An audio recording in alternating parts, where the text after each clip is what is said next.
Guards stepping on detainees' hands and feet, breaking bones, putting their heads in the toilet. It was awful. First, I'd like to end Guantanamo. I'd like it to be over with. They've been hung by their wrists and beaten. They've been subjected to electric shock. It is not who we are. It's time to close Gitmo.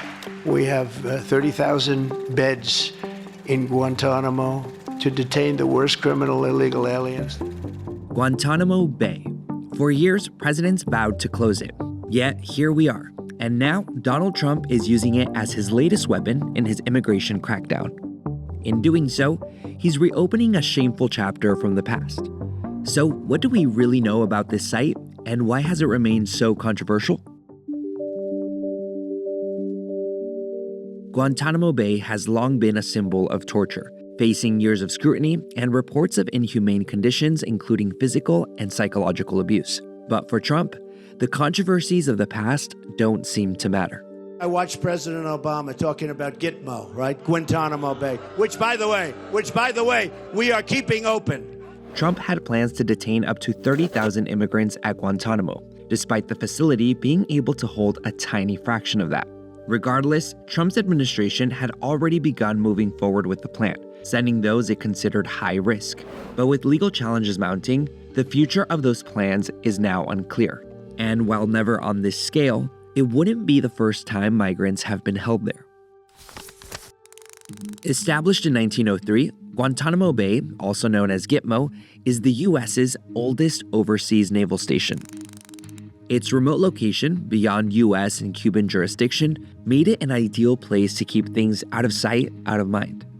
In the 1980s, during the Reagan era, the U.S. began intercepting boats carrying Haitian migrants fleeing a repressive regime, denying them asylum. Then, as things escalated under George H.W. Bush, the base became a key location for detaining these migrants. A refugee camp was set up, and at its peak, over 12,000 Haitians were held there without any access to legal counsel. Conditions were so harsh, they were described as hell on earth. One witness said detainees were treated like animals and were served food with maggots in it. By 1994, under the Clinton administration, the base's population had soared to around 45,000, including Haitian and Cuban migrants. Eventually, the detention camps were cleared out after a U.S. federal court ruled the detention of HIV-positive Haitian asylum seekers unconstitutional, prompting the Clinton administration to change its policies. But years later, the controversial site made headlines once again. This time as a military prison for suspected terrorists following 9/11. Guantanamo gained infamy for holding nearly 800 Muslim men and boys, often without trial. They used to strip us all naked right in the beginning. They sliced all our clothes off and spat at us and punched us and degraded us in ways it's really hard to, even now, hard to describe. Yet, despite efforts to close the prison, Guantanamo has been nearly impossible to shut down. For many years, it's been clear that the detention facility at Guantanamo Bay does not advance our national security. It undermines it. However, under Biden, the facility still remained open. So, what do we know about the conditions immigrants have faced at Gitmo lately? Well, a 2024 report from detained refugees and former staff at the Migrant Operations Center paints a grim picture. The facility was described as a dilapidated building with mold and sewage issues, where detainees are denied confidential phone calls, even with their attorneys. On top of that, the report says they're punished if they speak out about mistreatment and are frequently confined to their rooms for weeks at a time. Regardless, Trump wants the center at full capacity. In fact, his administration recently sent nearly 180 immigrants to Guantanamo, only to deport nearly all of them to Venezuela. But while Homeland Security called them the worst of the worst, no criminal records were found for those interviewed. Those detained say they were denied phone calls, subjected to invasive strip searches, and held in isolation for extended periods.